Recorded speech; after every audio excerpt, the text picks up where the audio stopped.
The most surprising finding in researching the book was that the 8 CEOs had a remarkable similarity of approach, that the specific actions they took, the decisions that they made, were very different than their peers, but very similar to each other. All of them, I think, were trying to solve the same problem, how they could create the most value for their shareholders over long periods of time, the most value per share.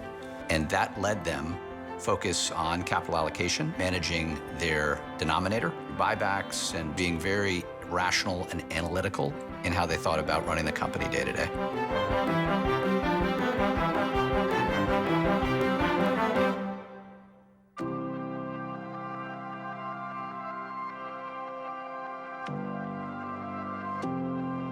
Born in 1916, Henry Singleton came from a family of modest means, growing up on a small farm just outside of tiny Hazlet, Texas.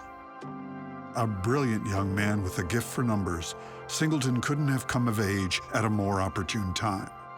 Arriving at the Massachusetts Institute of Technology at the very dawn of the computer era, by the time he graduated with a degree in electrical engineering, he was already a world-class mathematician. He would go on to serve his country by developing technology that helped Allied ships avoid radar detection and win World War II. After the war, Singleton worked as a research engineer at North American Aviation, Hughes Aircraft, and Litton Industries, where in the late 50s, he invented an inertial guidance system which is still used in commercial and military aircraft today. But this was only the beginning of Henry Singleton's remarkable story.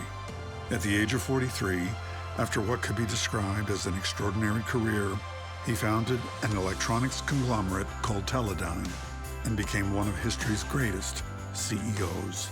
I can think of no individual in the history of business that I have ever known or read about who was quite the equal of Henry Singleton. They made 125 acquisitions, and I don't think any other chief executive could have made 125 acquisitions and had them all turn out as well as they did for Teledyne. And I think one of the things that I think speaks so well to Henry Singleton is that, I think the new Teledyne, after being spun out, which I thought was in the mid-90s, I think has compounded at 20% annually since then, and I believe the other businesses have done nearly as well. From the standpoint of what Henry Singleton did, really more than anyone else, was to be incredibly conscious of how much value he was getting for how much value he was giving. Henry not only spoke his mind, but he could tell whether someone was dishonest, and he wouldn't have anything to do with them. He didn't care how that all the rest of the world did it. He just thought, well, let Ronald do it my way. And when Henry thought he was right, he was usually right. He really left businesses that continued to grow their value at remarkable rates. And I think that's really a powerful legacy to leave. Henry did all this over his career, and he, in effect, wrote the playbook for us to follow. I don't think we'll ever see the likes of Henry Singleton again. He was really one of a kind.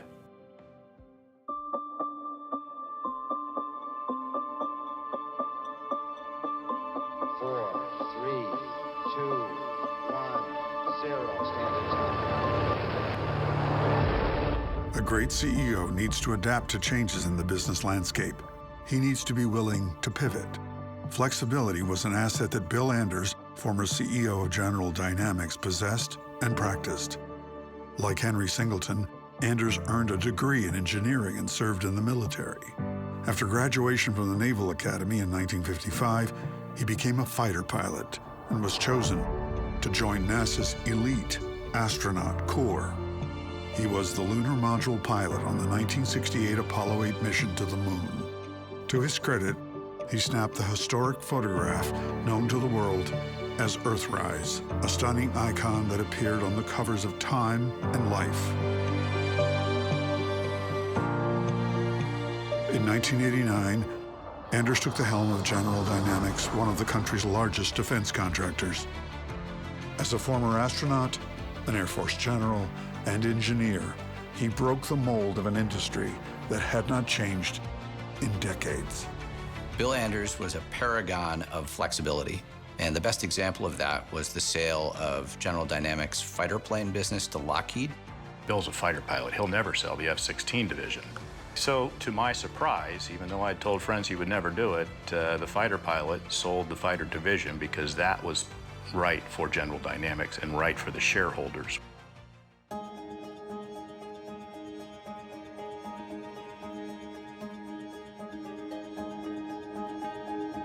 Katharine Graham was 46 years old in 1963 when she became CEO of the Washington Post following the tragic death of her husband.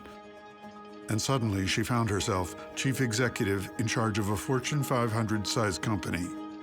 She was, understandably, terrified. Graham rose to this monumental challenge, and in 1971, on the advice of her board, filed to take the company public in order to raise acquisition capital. Less than a week later, the newspaper became embroiled in the Pentagon Papers crisis, which presented her with the opportunity to publish a highly controversial internal Pentagon assessment of the war in Vietnam that a court had barred the New York Times from publishing.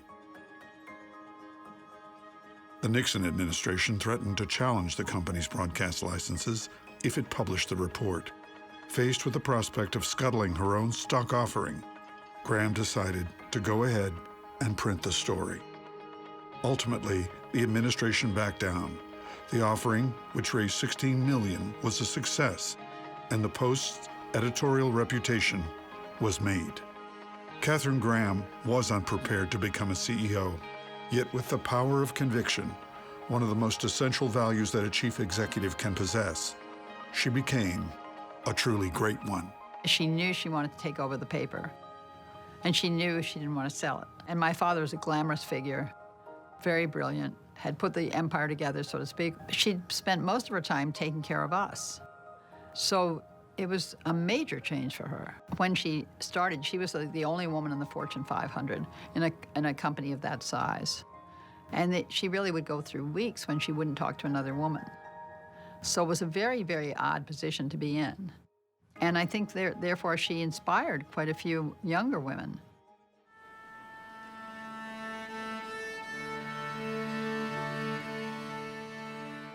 A great CEO needs to think independently, and sometimes a great CEO needs a contrary point of view. There is no greater contrarian than the man who may be the greatest investor of all time, Warren Buffett, CEO of Berkshire Hathaway. Buffett was born in 1930 in Omaha, Nebraska, where his grandfather ran a grocery store and his father was a stockbroker and a congressman. He had been an entrepreneur all his life, all the way back to his early days as a paperboy. After graduating from the University of Nebraska at age 20 and being rejected by Harvard Business School, Buffett found himself at Columbia University. He studied under the legendary Benjamin Graham. It was then that Buffett's true genius began to emerge, and he was awarded the first A+ in the professor's class in more than 20 years. Warren Buffett's record at Berkshire, both as a CEO and an investor, is remarkable. And it stems from deep contrarianism, remarkable in a world where mutual fund managers own things for less than a single year. Warren Buffett makes complicated problems simpler. And a lot of times people complicate things. And that, I think, is a real skill. As you know, he's brilliant. He's not the Oracle of Omaha for no reason. Warren said to me the other day at age 88, I said, even if I couldn't participate, I'd love to just sit here for 30 more years and watch it.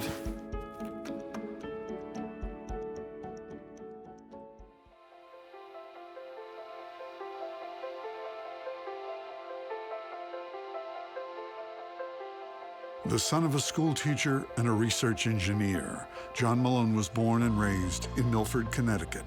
As a teenager growing up in the late 50s, he exhibited keen entrepreneurial instincts, buying, refurbishing, and selling used radios.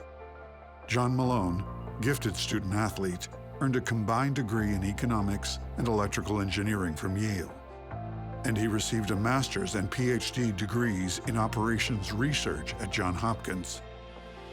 In fact, John Malone's entire career can be thought of as an extended exercise in hyper-efficient value engineering. As CEO of Telecommunications, Inc., Malone brought an unusual combination of talents to bear, including analytical ability, financial sophistication, technical savvy, boldness, and above all, a relentless practicality. I will begin by quoting Charlie Munger. He said, obviously, Malone is something of a genius. That's the biggest brain you'll ever encounter in life and in your career. In the 40 years I've known John, there's not one day where I haven't thought he was the smartest guy in the room. If you look at how he joined this kind of struggling, nearly bankrupt cable company, basically restored it to its health and then started to very profitably grow it. I've been around a long time, and I've had the privilege of hanging around and working with some of the most talented people in the world, and I put John in a class by himself.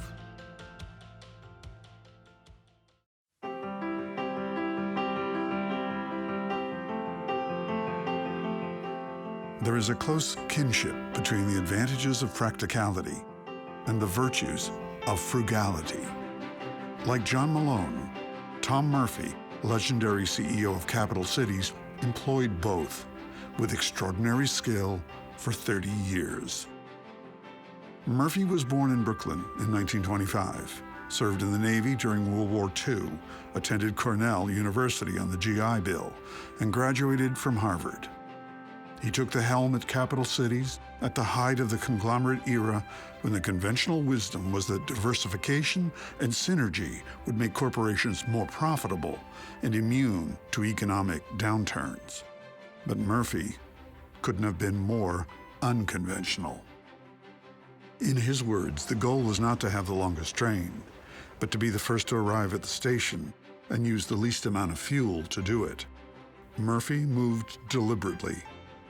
He focused on very few acquisitions, and his train did indeed arrive early when in January of 1986, Capital Cities of Albany purchased the ABC television network for almost $3.5 billion.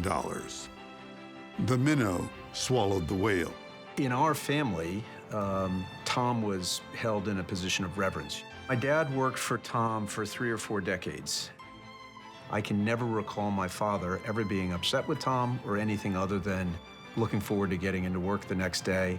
Tom Murphy instilled an incredible culture of frugality at capital cities, and it goes back to the first TV station that they owned, which was located in a dilapidated building in Albany, New York. And Murphy was told by the owner that he needed to go out and paint the building so that advertisers would give them business. And Murphy's response was to paint the 2 sides facing the road. I think their feeling was if you don't spend $1, you just earned $1. Tom and my dad never took themselves too seriously. Whenever there was credit to go around, Tom and my dad were very clear to give the credit to other people and celebrate with other people. It was never about them.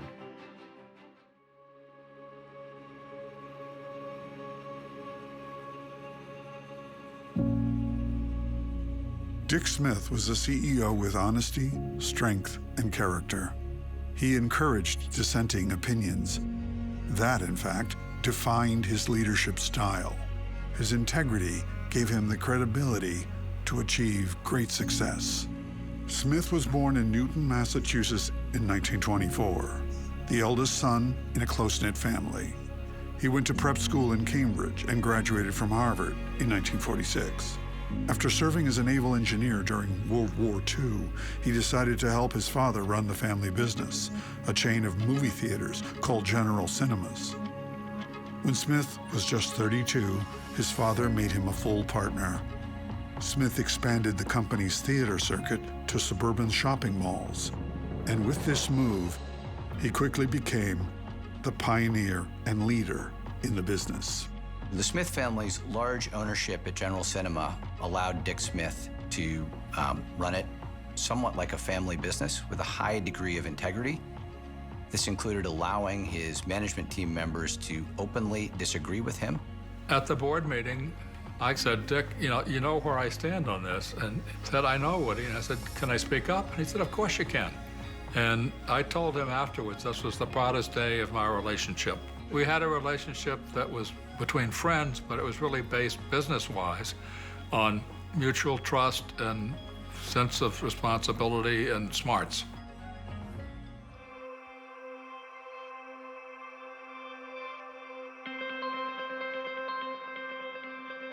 Like Henry Singleton, Bill Sturritz came from humble beginnings. He ran out of funds after his freshman year, joined the Navy, and became an ace poker player, a skill that gave him the means to pay his school tuition. Sturritz began his career stocking cereal boxes on shelves for the Pillsbury Company. Then, in 1964, he landed in the grocery products division at Ralston Purina. By 1971, as general manager of the division, he increased profits 50-fold through the relentless introduction of new products and extensions. Purina Puppy and Cat Chow were two of the most successful launches in the history of the industry. Sturritz was named CEO in 1981 and applied his poker skills to a bold capital allocation strategy. Bill had the uncanny ability to read personalities, calculate odds, and place large bets. And the odds were in his favor. Some have defined him as an opportunist. I don't think that's accurate because an opportunist is an exploitive term. Bill is opportunistic. Someone needs to be opportunistic enough to listen when opportunity knocks, because when it does so, it sometimes does so faintly. And that defines Bill Sturritz. I think about the theme of his life being against all odds. Bill Sturritz is a terrific example of the success that comes from running companies in the Singleton way. He did it not at just one corporate entity, but he did it at a succession of them.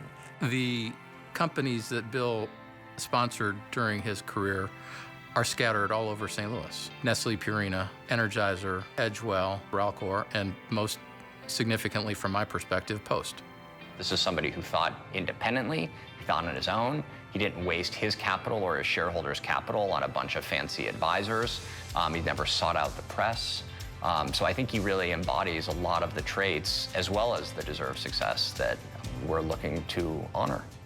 The advice he would give a young person aspiring to be a CEO to think about how we build a better society, not just how we build a better company. Henry forged the roadmap that so many young people can follow today. Over a 10 or a 20-year period of time, you can make profound change by staying focused. Is going to really be an important lesson. All of these CEOs were intelligent contrarians. For all of them, the North Star was long-term value creation, but Henry Singleton was the first to blaze this trail.